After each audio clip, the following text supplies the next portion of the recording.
Y el cuerpo lo que hace con el dolor es avisarte, ¿no? Como si fuese una alarma. Te dice, oye, ojo, cuidado. ¿Qué es lo que pasa? Que luego hay situaciones donde esa normalidad se empieza a perder.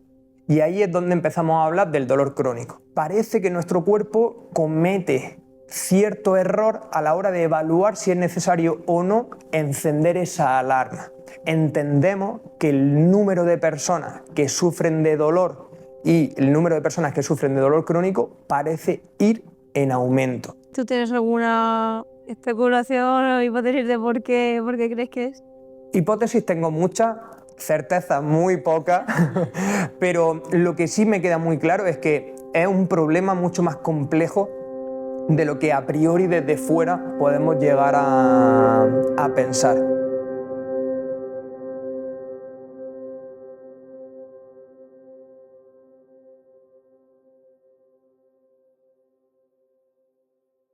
Hola a todos, hoy estamos con Dani Varela, más conocido como Healthy Move, que nos va a hablar de dolor crónico.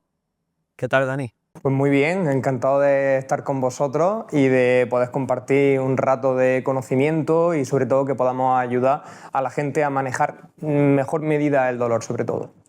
Bueno, yo creo que para empezar, quien te vea y diga, ¿y quién es el que traen aquí hoy? Si quieres presentarte un poquito, qué ha sido de ti estos años. Vale, pues bueno, yo soy de Almería, me vine a Granada, como mucha gente, a estudiar fisioterapia y bueno, pues muy pronto en la carrera me empecé a dar cuenta de que si bien lo que yo había conocido de la fisioterapia, que era pues, quizás lo que todos conocemos, ¿no? La parte más de la terapia manual, el masaje y demás, no era la parte que más me llamaba la atención y rápidamente empecé a tener esa crisis un poco de decir, oye, esto es lo que quiero hacer. Y bueno, pues gracias a tener amigos que estudiaban, en este caso ciencias del deporte, me di cuenta de que lo que a mí me gustaba sobre todo era el ejercicio en personas que estaban sufriendo algún tipo de enfermedad. Después de terminar la carrera, tuve la suerte de empezar a trabajar en una clínica de aquí de Granada que se llamaba BIOS, donde prácticamente casi todo lo que hacíamos era ejercicio y educación para el paciente. Y con el paso de los años, pues me fui dando cuenta de que aquellos pacientes que no respondían tan bien a los tratamientos convencionales eran los que más me llamaban la atención, aquellos que el dolor se resistía a terminar de irse, eran los que más me gustaba tratar. Y bueno, pues con el paso del tiempo, poco a poco, pues uno se va especializando. Y a día de hoy mi vida ha cambiado mucho a cómo empecé, pero trabajo con pacientes con dolor crónico, principalmente deportistas con dolor crónico, y trabajo 100% online, que eso es algo para un fisio prácticamente impensable, pero que gracias al ejercicio pues lo he podido conseguir y poder ayudar a gente de diversos lugares de España o de fuera de España a través del ejercicio. Así que ese ha sido un poco mi recorrido. Nada que ver con lo que yo pensé que iba a ser mi vida cuando empecé la carrera, pero contento del lugar en el que estoy y sobre todo eso, de poder ayudar a gente que está sufriendo. ¿Empezaste en el mundo del online a raíz de la pandemia o fue...? No, empezamos antes porque cuando empezó la clínica de Bio, muy rápidamente empezamos poco a poco a ganar popularidad y teníamos pacientes que venían de fuera, pues estando aquí en Granada, pues venía gente de Almería, venía gente de Jaén, de Málaga y fue más bien una necesidad de... No se puede llevar un tratamiento haciendo a la gente que tenga que hacer 200 kilómetros una vez en semana o 2 veces en semana. Entonces surgió esa necesidad de empezar a llevar parte del tratamiento de forma online. Sí que es verdad que como lo llevábamos entonces no tiene nada que ver a cómo lo hago ahora, pero empezó yo te diría que en torno a 2019 o así, y es cierto que con el COVID ya fue una obligación. Pero también hasta cierto punto a nosotros nos pilló un poco más preparados porque no paramos los tratamientos. Y eso fue algo súper positivo, por supuesto, para nuestros pacientes, porque a muchos de ellos los pilló en medio del tratamiento y no podíamos permitirnos que estuviesen sin tratarse, y sobre todo también para nosotros, ¿no? Porque un parón de esa magnitud, tú estás acostumbrado a estar todos los días ayudando a gente y de repente te dicen no, no puedes, y es como me vuelvo loco. Así que empezamos un poquito antes, pero en el COVID pegó eso un despegue tremendo. Guay. Pues, bueno, supongo que esa gente, el no tratarse tampoco, porque gracias teníais el entrenamiento online, el dolor entonces, si no lo hubiera tratado, hubiera ido más. Pero antes de ir a eso, explícales a esta gente que nos ve qué es ese dolor crónico. Pues el dolor crónico es una situación bastante controvertida porque desafía muchos de los principios que tanto la medicina como nosotros, nuestra experiencia propia, porque todos sufrimos dolor en algunas ocasiones, entendemos. Y es que normalmente el dolor crónico se hace referencia a que es aquel dolor que perdura más de 3 o 6 meses, todavía ese tramo de tiempo no se tiene muy claro, ¿no? Hay autores que dicen que más que 3, otros más que 6, pero bueno, lo que se tiene claro que es un dolor que perdura en el tiempo y sobre todo la clave está en que no parece estar tan relacionado con el daño en los tejidos. Y esa es como una de las grandes diferencias que hay entre lo que conocemos como dolor crónico y lo que conocemos como dolor agudo. El dolor agudo es con el que más o menos nos relacionamos. Te levantas por la noche, así como medio con sueño, con ganas de beberte un vaso de agua, te da un golpe en el pie con la mesilla, algo que duele. Vamos. Y claro, ese dolor agudo normalmente sí que suele estar relacionado con una amenaza corporal. Te da un daño, habrá células pues, de tu piel, de tus músculos que se han podido ver afectadas y el cuerpo lo que hace con el dolor es avisarte, ¿no? Es como si fuese una alarma. Te dice, oye, ojo, cuidado. Y con ese dolor, rápidamente, pues ¿qué haces? Lo primero te despiertas, mira el pie, ve que esté bien, que no haya pues, inflamación, un moratón, sangre ni nada de eso, evalúa un poco qué es lo que ha pasado y a partir de ahí lo normal es que el dolor pues poco a poco vaya bajando y tú continúes con tu vida con normalidad. Eso es lo normal. ¿Qué es lo que pasa? Que luego hay situaciones donde esa normalidad se empieza a perder y ahí es donde empezamos a hablar del dolor crónico. Pero, y esto es importante, perfiles de pacientes con dolor crónico los hay y muy diversos, muchos y diferentes. Tendríamos desde el ejemplo clásico de una persona con dolor de espalda crónico que lleva muchos años arrastrando un dolor, que cada vez es más incapacitante, que ha dejado cada vez de hacer más actividades y eso es lo que normalmente entendemos por una persona con dolor crónico. Pero luego hay un dolor crónico que no tiene por qué estar siempre presente. Y el ejemplo más claro y seguro que pues, la gente que nos escucha conoce a alguna persona o tiene la mala suerte de sufrirlo son las migrañas. Las migrañas es un tipo de dolor crónico pero no es constante, va como por episodios. Episodios que pueden ser más o menos frecuentes, que pueden ser más o menos discapacitantes, pero que nos fijamos que son dos perfiles de personas con dolor crónico súper diferentes. ¿Qué tienen normalmente en común? Pues ya os digo, esa persistencia a lo largo del tiempo del dolor, ya sea constante o en episodios, y sobre todo donde parece que nuestro cuerpo comete cierto error a la hora de evaluar si es necesario o no encender esa alarma. Esa es como una de las grandes claves para entender un poco el dolor crónico, ¿no? Que en este caso se suele dividir entre primario y secundario. El primario es cuando ese dolor sí que está relacionado con una enfermedad concreta o que se puede objetivar, y secundario cuando el dolor se entiende, el dolor crónico, como una enfermedad en sí mismo. Es decir, no hay otros factores que lo justifiquen y el cuerpo sigue encendiendo la alarma aunque no parece haber una justificación como tal o una justificación clara. Esas serían un poco las grandes diferencias que habría entre una cosa y la otra. Vale, bueno, hemos ya sacado un poco la palabra alarma, que ahora hablaré más de ella. Una de mis preferidas. Y bueno, te queríamos preguntar porque tú has dicho que actualmente estás especializado en dolor crónico. Sí. Entonces, ¿de verdad en la actualidad hay tanta gente que sufra de este tipo de dolor? Sí, aquí las cifras bailan un poco dependiendo de, bueno, dónde mires, ¿no? Si miras en España, si miras en Europa o si miras en el mundo, pero se habla de que 1 de cada 4 personas en Europa sufre de dolor crónico. En España los niveles parecen ser un poco inferiores al 20%, pero sí que es cierto que la incidencia, el número de casos por año, va incrementándose. Y no solamente tenemos esta información, sino que luego también tenemos la información de los fármacos que más se suelen utilizar para el dolor crónico, que seguro que la gente pues, que nos escucha, todos tenemos algunos en casa, ¿no? Estilo pues, antiinflamatorio, el paracetamol y el ibuprofeno. Bueno, esos son un tipo. Los que más se suelen consumir, pues en este caso los opioides también es otro grupo de fármacos para el dolor que se consume mucho, y en España, por ejemplo, tanto en benzodiazepinas como en opioides somos uno de los grandes consumidores, y cada año más, con lo cual entendemos que el número de personas que sufren de dolor y el número de personas que sufren de dolor crónico parece ir en aumento. Eso es lo que los datos un poco nos arrojan, y estamos, pues ya os digo, en una cifra cercana al 20-25%. ¿Y tú tienes alguna especulación o hipótesis de por qué crees que es? Bueno, o sea, hipótesis muchas. Una de ellas es que cada vez somos más conscientes de que esto es un problema y ponemos medios para medirlo. Hasta hace no tanto, el dolor crónico era en algunos sitios y en algunos casos un tabú. Relacionados pues con la debilidad, con que te estás quejando, y los propios pacientes no acudían al servicio médico para que se les prestase ayuda.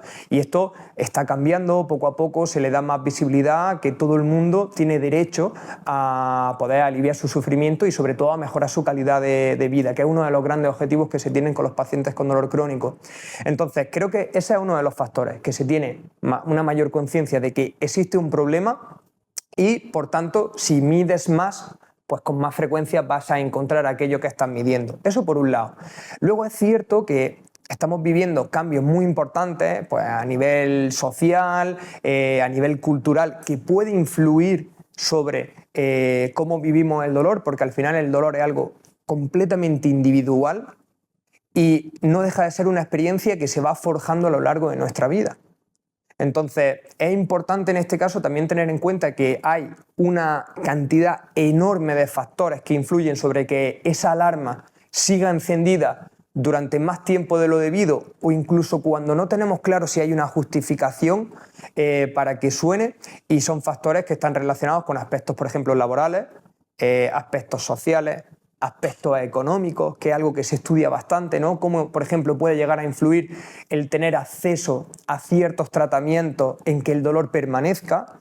Aquí en la Guapo, bueno, se tiene la suerte, ¿no?, de que para que una persona acceda al tratamiento no depende exclusivamente de que tenga pues, esa parte económica disponible para pagárselo.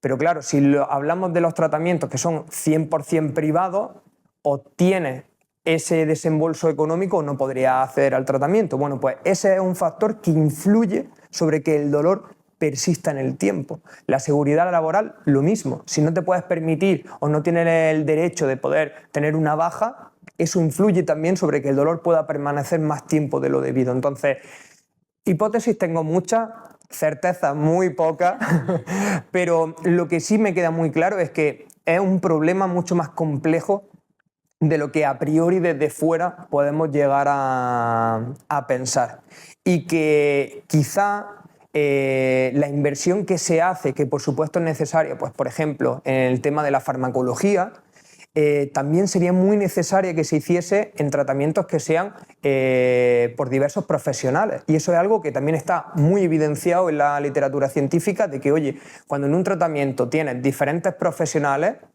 la suma de esos tratamientos es mucho más eficaz que un único tratamiento, aunque le pongas mucho dinero.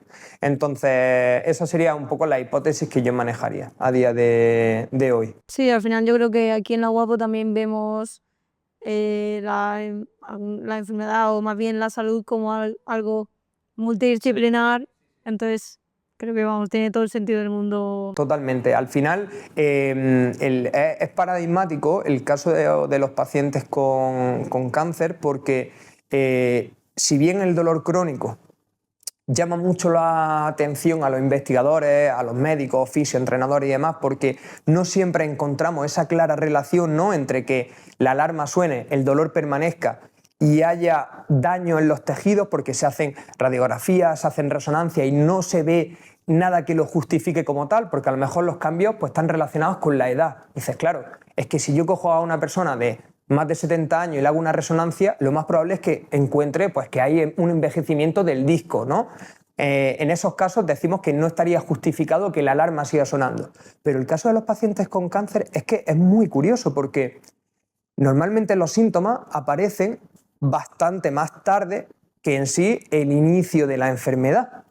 Y claro, si entendemos el dolor como una alarma, podemos decir, qué curioso es que en los casos de pacientes con dolor crónico la alarma suene y no parece haber nada, y en los casos de pacientes con cáncer la alarma suena demasiado tarde, muchas veces. O debería de empezar a sonar mucho antes, y es muy curioso y son poblaciones que nos hacen entender el dolor como algo más complejo que solamente que el dolor es lo mismo que los daños en los tejidos. Tenemos claro que no es así. ¿Y cuál es la razón por la que la alarma suena si no hay nada roto? En plan, ¿por qué suena? Esa es la gran pregunta. Esa es la gran pregunta. A ver, la versión corta o la respuesta corta es: yo no lo sé. La que es un poquito más extendida, yo no lo sé. Y por lo que he podido leer, no lo tenemos claro. Hay muchas hipótesis, también entendido porque existen muchas formas de ver un mismo problema. Tenemos como diferentes prismas o diferentes vistas para un mismo suceso o un mismo fenómeno. ¿Y eso qué hace? Pues que al final las interpretaciones puedan ser distintas. Para que todo el mundo pueda entenderlo, ¿vale? Sin meternos en hipótesis fisiológicas y demás, lo que está claro es que cuando nuestro cuerpo utiliza esa alarma, que es un recurso para modificar nuestra conducta, porque cuando tenemos dolor nos comportamos de manera distinta que cuando no lo tenemos, lo que intenta el cuerpo en este caso, o lo que pensamos que intenta, es protegerse. Al final el dolor nos ha permitido a lo largo de la historia manejarnos en situaciones donde antes pues, no había un médico, un fisio, un entrenador, un psicólogo donde te decían qué tienes que hacer. Tú mismo te tenías que guiar pues, con la información que tenías, que principalmente eran las sensaciones corporales. Tengo sed, voy a buscar agua. Tengo hambre, voy a buscar comida. Tengo dolor. Ahora, cambio mi forma de comportarme. Pues o camino menos, o me muevo más lento, o cambia mi forma de comportarme con el medio, ¿no? Entonces, lo normal en este caso es que el dolor aparezca cuando nuestro cuerpo tiene, decimos, evidencias de que necesita protegerse.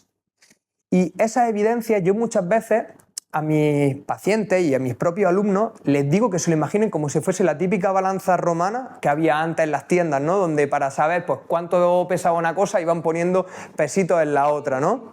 Pues yo siempre les digo que se imaginen que nuestro cuerpo está continuamente haciendo como una balanza de cómo de peligroso es el medio en el que nos movemos y las cosas en las que nos metemos, las cosas que hacemos. Y claro, ahí puedes entender que hay situaciones donde, oye, por ejemplo, voy a hacer una sentadilla con 100 kilos y no estoy preparado, es decir, no tengo ni los niveles de fuerza, ni la masa muscular, ni la movilidad suficiente. Claro, eso haría que tu cuerpo, cuando tú te pones la barra encima, de repente te diga, cuidado. Y la mejor forma de que tú dejes esa barra es que te empiece a doler algo. Sí. Es la mejor forma porque es prácticamente instantáneo, ¿no? Está como muy dentro de nuestra forma de comportarnos. Entonces, lo que ocurre aquí es que todavía no tenemos claro por qué, pero esa alarma que debería de cambiar rápido, en cuanto tú dejas la barra, debería de dejar de doler, a veces digamos que se queda como en ese estado de encendida sin que haya nada que realmente esté haciendo que la balanza esté hacia ese lado de la amenaza. Eso sería como a nivel un poco conceptual por qué el dolor crónico existe, ¿no? Porque nuestro cuerpo evalúa como amenazante tareas o situaciones que no deberían de serlo, Ahora, ¿qué factores pueden hacer que esa balanza se quede en esa posición ahí como pillado? Eso es lo que no tenemos claro. ¿Por qué? Porque cuando se han intentado hacer estudios de, mira, voy a coger, hace poco leí un estudio, ¿no? Cogemos a 500.000 personas que tengan dolor crónico y le pasamos un montón de cuestionarios, le hacemos un montón de pruebas para intentar ver, oye, ¿qué tiene esta gente en común para que el dolor, esa alarma siga sonando. Claro, para sacar como unas pautas. Sí, unos patrones, no decir, pues mira, el 70% de estos pacientes les pasa esto o tienen estos factores. Bueno, pues no salen cosas concluyentes. ¿Por qué? Porque como la experiencia de dolor es individual, los factores que hacen que esa balanza caiga de ese lado son individuales también. Es cierto que hay aspectos que pueden ser similares entre algunas poblaciones y otras, pero no podemos dar una respuesta para todo el mundo, es decir, si pasa esto, esto y esto, esa persona seguro que va a tener dolor crónico. No es así.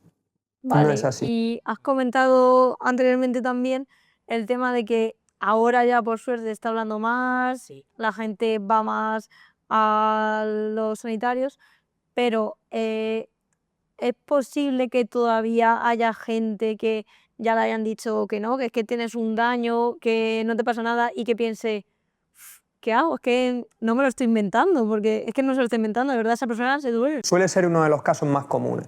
Suele ser uno de los casos más comunes que cuando hablamos de que el daño no justifica el dolor o que el estado de los tejidos, de los músculos, de los huesos, de los órganos no justifica ese dolor, en ningún momento se quiere decir que el dolor sea inventado. Y ese es uno de los grandes problemas que tenemos a día de hoy, que todavía seguimos como muy metidos en esa división entre lo que le pasa al cuerpo y lo que le pasa a la mente, ¿no? Entendemos que el dolor siempre debe estar relacionado con lo que le pasa al cuerpo y no con lo que le pasa a la mente. Y no es así, es decir, realmente el cuerpo y la mente es lo mismo, son las dos caras de una misma moneda que tú, si bien las puedes diferenciar, tú no las puedes separar. Y esto es algo que todos hemos vivido en multitud de situaciones, a lo mejor no relacionadas con el dolor, pero sí relacionadas con otras sensaciones corporales. Por ejemplo, seguro, no sé si os ha pasado a vosotros, pero a mí que me gusta mucho comer, que lo comentábamos justo ahora, ¿no? Lo típico que, oye, terminas de comer y estás como súper satisfecho y dices, Dios mío, he acabado lleno. Y ves algo, oye, ¿te apetece? No sé, y de repente, oye, pues sí que tengo hueco para... Sí, ¿no? Y tú dices, si la sensación de hambre fuese directamente proporcional a la cantidad de comida que yo acabo de ingerir, no debería de tener hambre en un mes. Pero no es así. ¿Por qué? Porque hay muchos más factores. Esto es un ejemplo un poco tonto, ¿no? Pero ilustra bastante bien que las sensaciones corporales al final son respuestas que nuestro cuerpo utiliza para guiar nuestra conducta. Que dependen de 1000 factores. De mil factores. Y con el dolor hay ejemplos también muy significativos. Por ejemplo, se habla de un fenómeno que se conoce como la analgesia por estrés, que es situaciones que deberían de provocar dolor, pero debido al contexto, un contexto que es estresante, no lo producen. El ejemplo más extremo lo estamos viviendo a día de hoy con la cantidad de guerras que hay en el mundo. Hay un montón de experiencias que cuentan los soldados de que recibieron pues, un balazo, una herida y demás, algo que supone una amenaza para nuestro cuerpo y que por tanto debería de dolerte, pero como estaba en esa situación que es completamente extrema, la persona no sintió ningún dolor hasta que se puso a salvo. Y es algo curioso porque vemos que en esa balanza, ¿no? Si ponemos de nuevo la imagen de la balanza, una persona que sufre una herida de esa magnitud porque explota una bomba, porque tal, o sea, es una amenaza suficiente como para que el cuerpo te encienda todas las alarmas del mundo, ¿no? Pero el contexto hace que esa balanza se mantenga equilibrada hasta que esa persona se ponga a salvo. Incluso puede pasar con peleadores, boxeadores. Es como el ejemplo también clásico, ¿no? Es decir, situaciones de estrés pueden ser, pues por supuesto, los deportes de combate son una de las grandes situaciones, pero incluso, oye, en algo más común, ¿no? Tú, por ejemplo, pues sales de ruta por el campo, ¿no? Que aquí en Granada tenemos sitios preciosos para hacer rutas. Y pues, haces tu ruta, llegas a tu casa, te duchas y conforme cae el agua te empiezas a escocer un poco el brazo, te das cuenta de que tiene un pedazo de arañazo tremendo. Te dices, pero yo, ¿y esto? Cuando lo he hecho, no me he enterado, O sea, si el dolor, el único factor que influyese sobre él fuese cómo están las células de nuestro cuerpo, cómo están nuestros tejidos, en cuanto te hiciese ese arañazo, debería de encenderse la alarma. Pero no es así. Hay muchos más factores que influyen. Para bien y en otros casos, para mal. Entonces, a día de hoy empezamos a entender que el dolor es algo más complejo que solamente el daño en los tejidos, que por supuesto el daño en los tejidos es importante corroborar que el paciente no sufre ningún peligro, pero que quizá estamos prestando muy poca atención a otros factores que pueden ser igual o incluso más relevantes para la propia recuperación del paciente, que es, oye, cómo este paciente se maneja con dolor, es decir, cómo lo afronta. Tiene un estilo de afrontamiento que es evitativo, es decir, cuando siente dolor deja por completo sus actividades, deja el apartado social, empieza a tener problemas en el trabajo, o por lo contrario, tiene un estilo que es de un afrontamiento activo, es decir, busca ayuda para que otros profesionales le puedan guiar en cómo puede ser recuperación. Esos son factores que debería de prestársele la misma atención a, oye, ¿tienes o no un daño que justifique el dolor? El problema ¿cuál es? Que todos necesitamos justificaciones para lo que nos pasa. Todos. Y con el apartado del dolor aún más evidente, sobre todo de cara a, pues por ejemplo, poder, hacer uso de una baja laboral. Eso, si no hay una forma de que se te objetive que hay un daño que justifique ese dolor, probablemente no te la den. Es un problema. Es un problemón. Y nos pasa lo mismo con otras situaciones muy dramáticas, como por ejemplo el caso de la depresión. Es decir, ¿cuántas personas que necesitarían, por ejemplo, ayuda pues, en una baja laboral o acceder a ciertos profesionales no son capaces de acceder a ella porque no se objetiva? Claro, no tienes cómo justificarlo. Claro. Pues aquí estamos un poco en las mismas, ¿no? Yo en mi caso, en concreto, que trabajo con deportistas con dolor crónico, esto es como el extremo, porque normalmente si pensamos en una persona con dolor crónico, pensamos en una persona que es frágil, pensamos en una persona que no realiza demasiada actividad física, pensamos en una persona que tendrá, pues oye, el cuerpo súper mal, ¿no? Tendrá muy poca masa muscular. Claro, y cuando empiezas a ver que hay deportistas de alto nivel que siguen compitiendo y que sufren de dolor crónico, es como que... Porque es como el antiejemplo. O sea, es una persona que tiene unos niveles de movilidad y de fuerza muy superiores a la media, tiene unos niveles de masa muscular muy superiores a la media, o sea, objetivamente puede estar súper bien, pero sufre de dolor crónico. Y ahí es cuando muchas veces esas personas buscan de manera desesperada esa justificación. Oye, ¿a mí por qué me duele? Si me han dicho que en la resonancia no hay nada. Eso es un caso súper común. Y hasta que no empieza a hablar con ellos, hasta que no empieza a exponerles otros ejemplos, a poner metáforas, pues como la que utilizamos, ¿no? La de la alarma, que es algo súper común, no empiezan a entender que, oye, ese dolor que estoy sintiendo está justificado, aunque no sea por un daño, porque hay otros factores que hemos visto que influyen y que cuando se presentan, pues en una alta probabilidad, hacen que el dolor siga ahí, que la alarma siga sonando. Y son casos complicados. ¿Y has visto, bueno, que en esos Venga, los dos a la vez. en esos casos en los que tú le explicas un poco que lo que está sintiendo está Te lo justificado, está inventando, sí. ¿ves que disminuye el dolor? Pues mira, tienes casos. O sea, yo a lo largo de estos años he tenido casos muy diversos. Hace no mucho tuve el caso de un escalador en concreto que me decía que, bueno, pues todo empezó. Él había tenido episodios de dolor lumbar desde prácticamente cuando era muy pequeño, en la adolescencia, al inicio de la adolescencia, pero bueno, que, oye, empezó poco a poco a entrenar, la cosa fue mejorando y en un entrenamiento tuvo una situación haciendo un press vertical, ¿no? Un ejercicio pues, básico de entrenamiento, un press militar, tuvo un pinchazo en el hombro. Bueno, pues manejo clásico, pues lo típico, ¿no? Pues oye, va al médico para que te echen un vistazo, le decían, mira, no apreciamos nada. Le dijeron, descansa un poco, que lo más probable es que el dolor baje. ¿Qué pasó? Pues que no bajó el dolor. Y cada vez ese dolor iba siendo más incapacitante. Iba a un montón de tratamientos, le hacían más pruebas, nada mejoraba, no tenían claro qué es lo que pasaba. Y lo típico, ¿no? Pues, claro, cuando empiezas a buscar por internet, oye, dolor crónico tal, pues te empiezan a aparecer pues, personas relacionadas con eso. Y una de ellas, pues fui yo. Total, que me contactó porque vio que subía contenido relacionado con eso y algunas cosas que yo subía como que le habían sonado, ¿no? Y dice, uy, esto a mí me pasa. Hicimos una sesión, él vive en Madrid, yo estoy aquí en Granada, pues la hicimos por videollamada y conociendo su caso, hablando un poco de los factores que podían influir para que el dolor permaneciese y que, oye, es bastante común encontrar en ciertos casos que no haya una prueba de que algún tejido esté dañado, lo que le expliqué fue un poco lo que estamos hablando aquí. Bueno, pues terminamos la sesión, le dije, mira, vamos a poner estos ejercicios para empezar a volver a reintroducirnos con la actividad, y fue terminar la sesión y recibo un WhatsApp.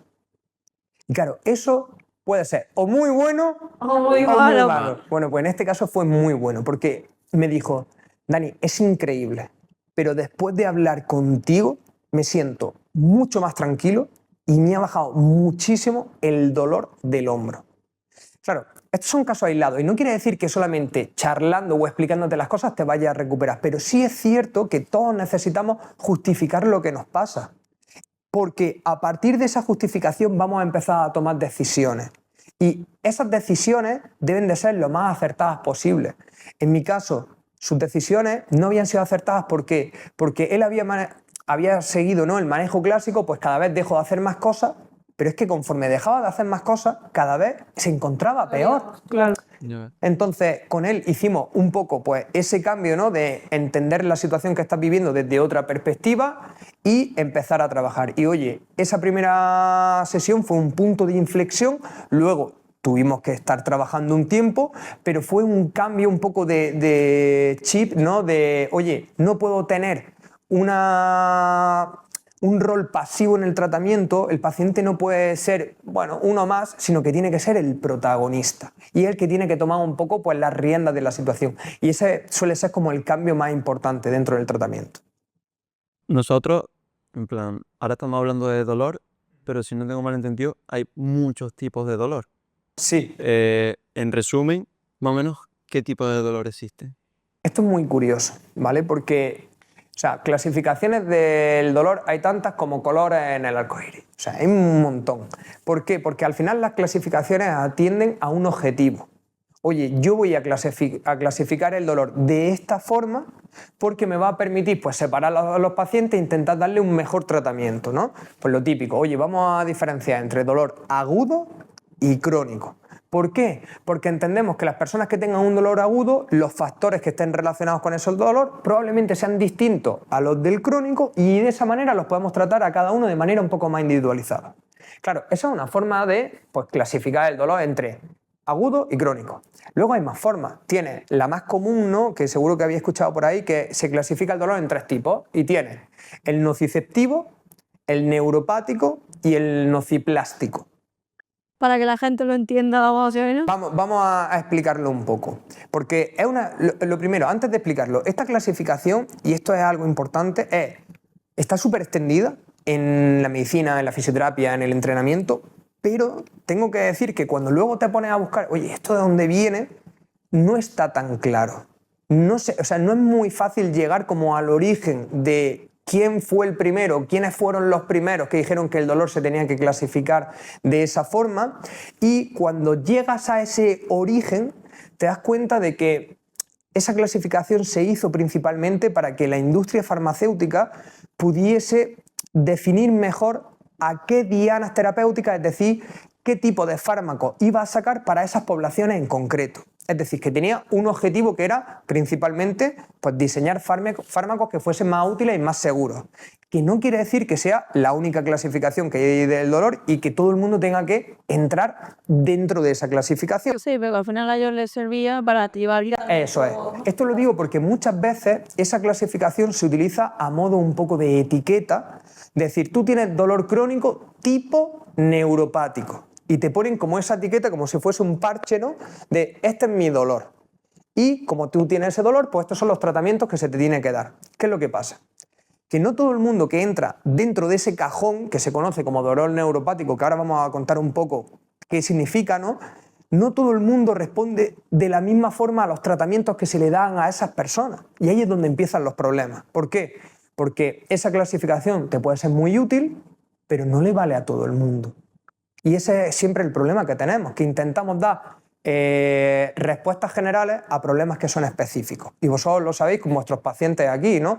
¿Cuántos pacientes diagnosticados de cáncer de pulmón tienen los mismos síntomas? Sí, cada una. Es que no, es que...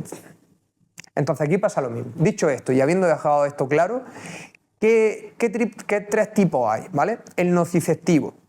El nociceptivo se define, ¿no?, como aquel dolor que está relacionado con la activación de los nociceptores. ¿Qué son los nociceptores? Muy fácil. Mira, yo normalmente los nociceptores lo explico, y esto es algo que alguno de nosotros pues, ha sufrido, ¿no?, como los radares de tráfico. ¿Vale? ¿Qué pasa? Cuando tú estás en una carretera y hay un radar, ese radar echa fotos cuando pasa un coche a una determinada velocidad. Se dice que, oye, hay un umbral, que serían pues 120 km/h, que si tú vas más rápido, ¿qué hace el radar? Te echa la foto. ¿Por qué te echa la foto? Porque en este caso, pues la DGT entiende que si tú vas más rápido de 120 km/h, la probabilidad de sufrir un accidente o crearlo es más alta. Por eso, ¿qué quiere hacer la DGT? Oye, yo quiero saber quién va rápido, ¿para qué? Para multarlo y que no lo vuelva a hacer. Bueno, pues nuestro cuerpo hace algo similar. Él tiene esas cámaras, esos radares que son los nociceptores, y que cuando hay un estímulo que pasa de ese umbral, de esos 120 km/h, lo que hace el cuerpo es, le echa la foto al estímulo, sube hacia nuestro sistema nervioso, hacia nuestro cerebro, y claro, como el riesgo de que haya un accidente es mayor, ¿qué hace el cuerpo? Levanta la alarma, te dice dolor. Sí, sería el ejemplo clásico de el golpe contra la mesa, ¿no? Ese golpe lo que hace es activar los nociceptores de nuestra piel, nuestros músculos, nuestras articulaciones. Como el cuerpo ha visto que ese golpe, oye, a lo mejor ha dañado alguna célula, enciende la alarma. Ese es el ejemplo clásico del dolor que es nociceptivo, ¿sí? Luego tendríamos el neuropático. Conforme nos vamos metiendo en la clasificación, vaya a ver que el cajón se va volviendo poco a poco más desastre, porque empieza a entrar más gente dentro, ¿sí? El neuropático, en este caso, es el dolor que se define cuando hay una lesión o enfermedad del sistema somatosensorial. Lo siento muchísimo por tantos nombres que estoy dando, pero lo voy explicando poco a poco, ¿vale? ¿Qué es el sistema somatosensorial? Es el sistema que se encarga de recoger toda la información que proviene del exterior, principalmente pues tendríamos el tacto, la temperatura, las vibraciones, ¿sí? Pero también se encarga de recoger la información del interior de nuestro cuerpo. Y ahí seguro que hay una palabra que a lo mejor a alguno le suena, que es la parte de la propiocepción, ¿no? Que es la información que proviene pues, de nuestros músculos, de nuestras articulaciones, que nos permiten movernos con precisión. Bueno, pues toda esa información, el sistema que se encarga de recogerla, tanto de fuera como de dentro, y sobre todo de, oye, ver qué dice esta información, es el sistema somatosensorial. ¿Sí? Hasta ahí claro. Bueno, pues cuando hay una lesión sobre ese sistema, que puede ser una lesión a nivel de un nervio, puede ser una lesión a nivel de la médula, puede ser, por ejemplo, una lesión a nivel de nuestro cerebro, como por ejemplo un paciente que ha podido sufrir un ictus. Pues bien, ahí es donde entrarían las personas con dolor neuropático. Pero de nuevo, fijaros, ahí tenemos casos muy diversos, porque una persona con ciática es una persona con dolor neuropático porque puede haber una compresión del nervio ciático, pero está dentro del mismo cajón de una persona que, por ejemplo, ha podido sufrir un ictus. Y que no tiene nada que ver. O sea, por eso, que no se aborda el dolor de la misma manera. Ese es el problema. O sea, que se intentan dar soluciones generales a problemas que son muy específicos. Y el último cajón que nos queda sería el nociplástico o neuroplástico. Aquí prácticamente entra todo el mundo que no entra en los dos anteriores, ¿sí? Todos estos casos que hemos visto de personas que la alarma sigue sonando, pero que no hay una relación clara entre el estado de los tejidos y el dolor, entrarían ahí. Y uno de los ejemplos más claros, por ejemplo, sería las personas con fibromialgia, ¿vale? Las personas con fibromialgia es como el ejemplo clásico que se utiliza para este tipo de clasificaciones, que a mí, sinceramente, no me gustan demasiado, no porque no sean útiles, sino porque creo que esa etiqueta a veces funciona de manera negativa. Perjudica más que ayuda, ¿no? Creo que sí, creo que sí. Entonces, entiendo la utilidad, entiendo por qué se hizo, pero creo que a veces puede llegar a limitar la recuperación del propio paciente. Entonces hay que andarse con cuidado. Mensaje para los pacientes que no lo estén escuchando, que si te han dicho que tienes un tipo de dolor, que no te eches la mano a la cabeza, que no pasa nada, que se te va a tratar ese dolor como tú como Que no hay un dolor persona. intratable, ¿vale? Que por más que te hayan dicho que el dolor neuropático es muy difícil de tratar, decir que con buenos profesionales y, oye, intentando sumar esfuerzos, seguro que vas a poder mejorar muchísimo tu calidad de vida, tu funcionalidad y sobre todo recuperarte. O sea que en ese sentido, pues dar toda la esperanza y sobre todo saber un poco de dónde vienen las cosas, que yo creo que es importante. Vale, muy bien. Yo creo que ya hemos hablado bastante No del está mal. dolor, de cómo funciona. Ya todos son expertos. Entonces, vamos ahora a sentar un poquito más toda esta información para la gente. Obviamente ya hemos comentado que el dolor es súper individual, que depende muchísimo de la persona, pero un poco a grosso modo, si tú pudieses dar una serie de consejos para una persona que ahora mismo esté sufriendo dolor crónico, uno, ponerse en manos de un profesional, Eso seguro. pero si dice, quiero empezar ya, o sea, cuando dé al stop de este vídeo, quiero empezar, ¿qué podría hacer? Vale, recomendaciones muy básicas. Hombre, si llevamos hablando del ejercicio y de que me dedico al ejercicio, la actividad física es un factor súper relevante. Sí, y aquí yo haría dos diferenciaciones, ¿vale? Normalmente asociamos el ejercicio físico a ponernos muy fuertes, y está bien, es decir, el ejercicio físico nos ayuda a tener más masa muscular, nos ayuda a tener mayores niveles de fuerza y son aspectos muy significativos para nuestra salud. Pero no son los únicos factores. ¿Por qué? Porque estar fuerte no siempre es lo mismo a sentirse fuerte. Porque ese apartado más, podríamos decir, ¿no?, psicológico de, oye, cómo yo me percibo a mí mismo, cómo yo percibo mi cuerpo, si creo que mi cuerpo es frágil, que se va a romper si voy a hacer cualquier actividad, eso, aunque tengan los mayores niveles de fuerza del mundo, influye mucho sobre la persistencia del dolor, lo que se conoce como la fragilidad percibida, ¿sí? Entonces, el ejercicio físico te va a ayudar por diversas vías. Por un lado, te va a ayudar a mejorar marcadores relacionados con la salud en general, pero luego también va a haber otros aspectos que van a ser súper determinantes, aspectos que son psicológicos, como por ejemplo el estado de ánimo. Todos los que hacemos ejercicio físico, cuando terminas la actividad siempre tienes como ese estado un poco de bienestar, ¿no? Bueno, pues luego tendríamos el apartado de social.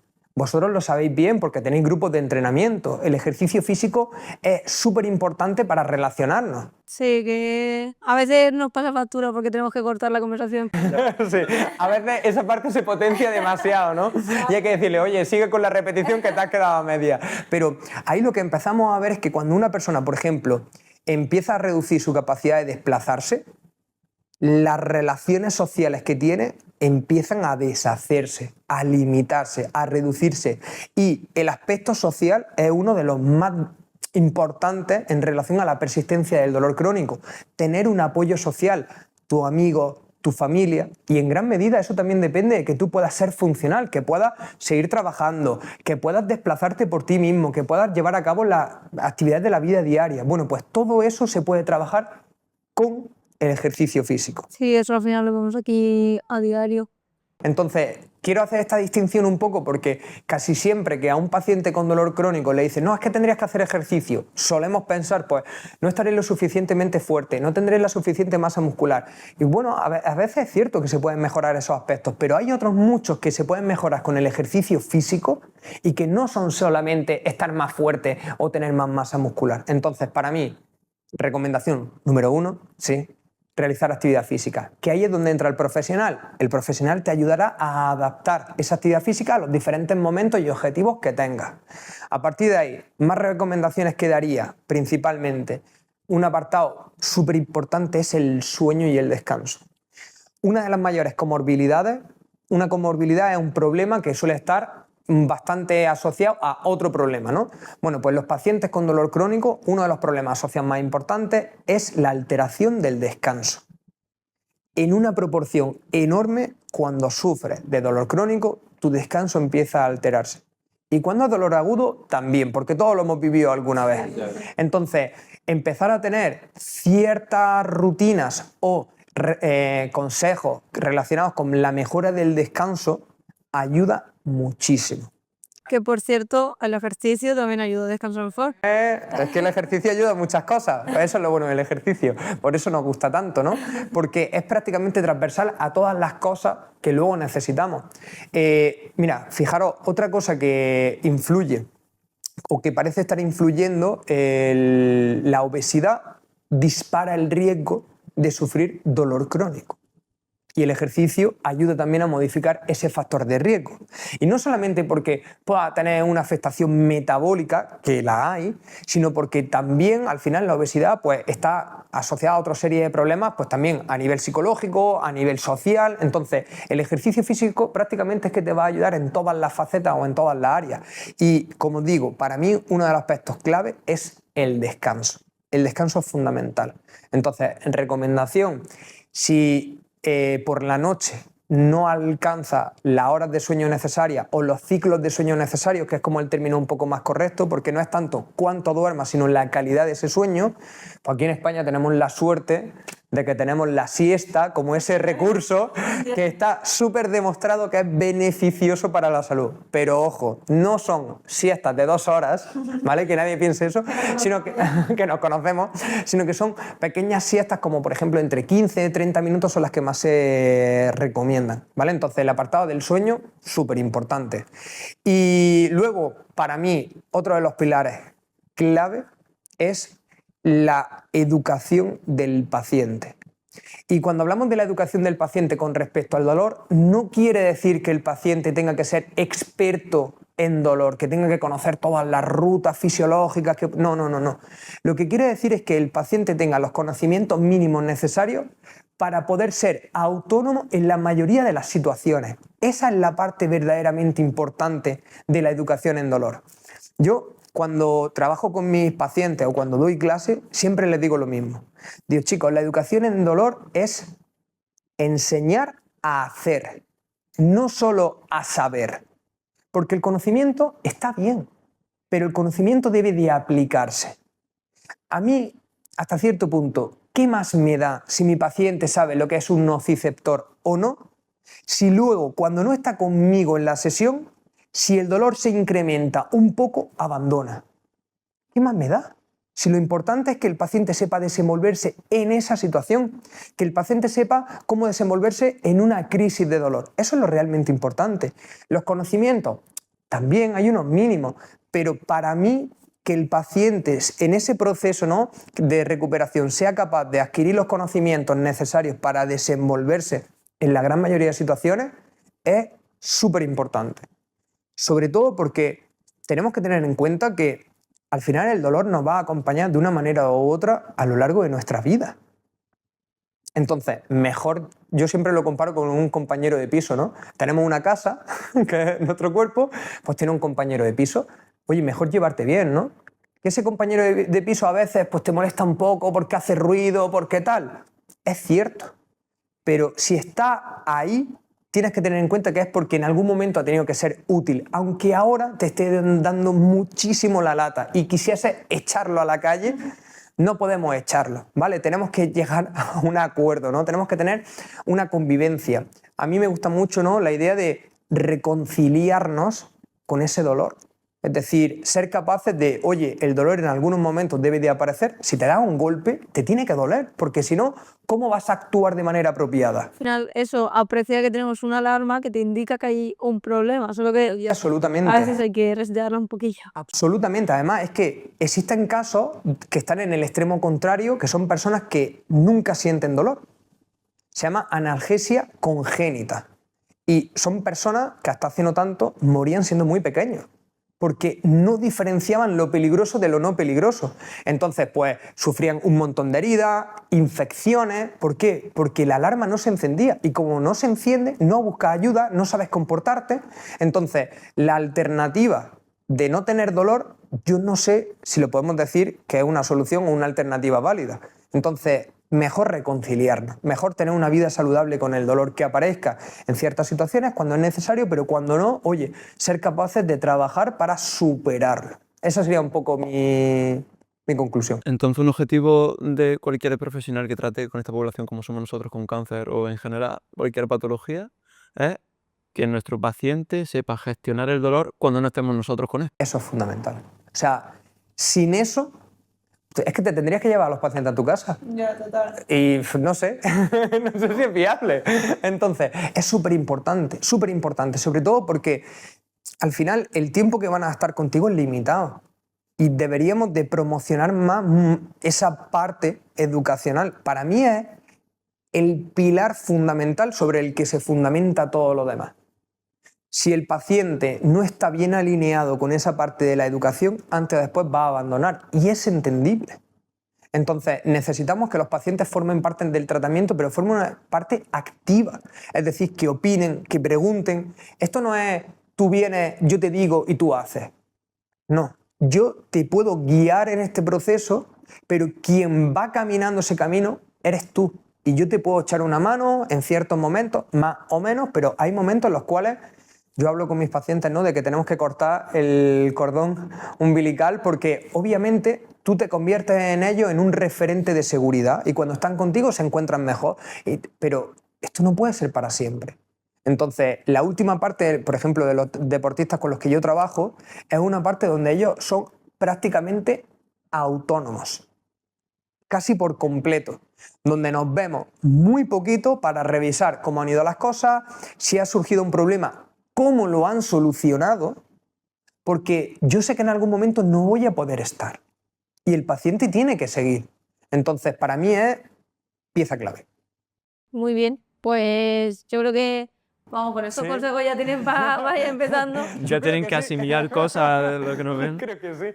Y bueno, ya para finalizar, te queríamos preguntar qué le dirías a una persona que te esté escuchando y que haya dicho, yo es que lo he probado todo, pero sigo teniendo dolor, ya no sé qué más hacer. ¿Qué le dirías? Muy buena pregunta. ¿Qué le podría decir yo a esa persona? Bueno, lo que le diría lo primero es que, aunque haya podido perder un poco la confianza en que alguien le ayude, porque si va a diferentes profesionales y no obtienen las mejores que espera, es completamente comprensible que uno se frustre y pueda perder un poco la esperanza, pero que pierdas la esperanza en que no hayas encontrado al profesional me parece razonable, pero que nunca perdamos la esperanza de que nuestro cuerpo tiene esa capacidad, ¿no?, de solucionar el problema, que tardará más, tardará menos, estarás pasando por una situación muy difícil, pero que no pierdas nunca de vista que tu cuerpo, la tendencia normal es a solucionarlo. Entonces, si no estás encontrando a los profesionales que te puedan ayudar, intenta guiarte por lo que tú creas que tiene más sentido. O sea, si has visto que, oye, dejar de hacer cosas no te está viniendo bien, aunque no haya un profesional que te haya dado permiso para ello, ve moviéndote poco a poco, hazle caso a tu cuerpo en ese sentido, sea un poco más consciente, ¿no?, de esa información que nos va dando, porque creo que, si bien es cierto que en los últimos años pues, la sanidad está sufriendo muchos cambios, no te diría que todos para bien, una de las cosas que a mí más me preocupa es que me da la sensación de que los pacientes han delegado la responsabilidad de su salud en los profesionales y eso no debería de pasar. Es decir, todos somos responsables de nuestra salud y ser los responsables significa tomar las decisiones. Y oye, lo dicho, si ves que por dejar de hacer cosas no te está encontrando mejor, empieza a moverte un poco, ¿sí? Busca otras fuentes de información que a lo mejor te pueda, no sé, llamar la atención, porque creo que es un apartado que es importante. Y a partir de ahí, por supuesto, pues, oye, aunque hayas tenido mala experiencia, siempre hay personas dispuestas a ayudarte, así que intentar no tirar la toalla. Siempre digo que los que abandonan son más que los que fracasan, entonces yo intento que mis pacientes no abandonen. Y que podrás quizás encontrar un profesional que te ayude y no lo consiga, ¿no? Totalmente. Y a mí me ha pasado, ¿eh? O sea, esto, por supuesto, creo que queda claro, ¿no?, que del 100% de pacientes que yo veo a lo largo del año, no puedo decir que el 100% de ellos se recupera, ni mucho menos. Es una situación muy complicada y a veces depende no solo del profesional, sino también del propio paciente, del contexto. En el momento. Es que hay un montón de factores que influyen y a mí una de las cosas que más me reconforta es que si bien cuando a lo mejor un paciente ha empezado un tratamiento conmigo y lo ha tenido que dejar por diversos factores, el que pasado un tiempo vuelva por lo mismo o por otra cosa me da la tranquilidad de decir, mira, no pude solucionar el problema en su momento, pero al menos creo que le he transmitido algo que hace que esa persona vuelva a confiar en mí. Y a mí es algo que me reconforta mucho. Que al final se trata de ver a la persona que tienes delante, a ese paciente, como una persona, no solamente como un conjunto de síntomas que está ahí, ¿no? Que no se sabe muy bien qué hacer con él. No, es que es una persona que tiene dudas, que tiene miedos, que tiene inseguridades, que tiene creencias que puedan llegar a ser limitantes y que hay que replanteárselas. Entonces, para mí lo fundamental es eso, es ser conscientes de que, oye, necesitamos, para poder trabajar con la persona, conocerla bien y eso necesita tiempo. Muy bien. Pues No está mal, creo que he cerrado ahí. sí, creo que bastante bien. Ya ves. Y bueno, que esperamos que a todos los que veáis o escuchéis este episodio os ayude. Seguro que sí, con los consejos que Dani nos ha dado y sobre todo eso que nosotros es verdad que hacemos bastante hincapié en eso, que las personas son las propias responsables de su recuperación, que las cosas pues necesitan tiempo, paciencia, pero bueno, que confiéis en vosotros mismos. Totalmente, eso para mí es el mensaje más importante. Hay que confiar en uno mismo. Y que quizá no es el momento ahora, pero lo puede ser después. Por supuesto, por supuesto. Así que muchísimas gracias a vosotros y por supuesto pues todo el mundo que, oye, si necesitáis cualquier cosa, cualquier eso, siempre me podéis contactar y lo que necesitáis. Muy bien. Pues Muchas muchas gracias y gracias a vosotros también por escucharnos. Eso es. Nos Hasta la vemos. próxima. Hasta luego. Chao.